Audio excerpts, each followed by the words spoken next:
Binigyang pugay sa Senado ang abo ng yumaong senador at dating Health Secretary na si Juan Flavier. May ulat on the spot si Jam Sisante. Jam? Yes, Rafi, nagbigay pugay nga ang Senado kay dating Health Secretary Juan Flavier na nagsilbing senador ng 12 taon. Hinatid ng pamilya ni Flavier sa Senado ang urn kung nasaan ang cremated na labi ng yumaong senador.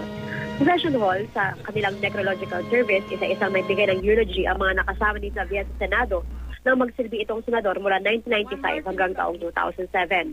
Tinawag siya ni na Senador Miriam Defensor Santiago at Loren Legarda bilang kanilang matalik na kaibigan sa Senado. Pinuri naman ng ibang senador tulad din ng Senador Sergio Osmeña, Gringo Honasan at Senate President Franklin Drilon ang dedikasyon ni Flavier sa trabaho.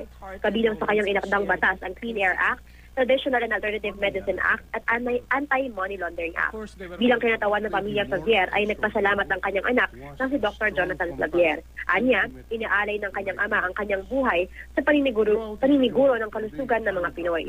Pagkatapos ng eulogy ay nagpasa ang Senado ng resolusyon na pumupuri sa senador at nagpapahayag ng pakikiramay sa pamilya ni Flavier.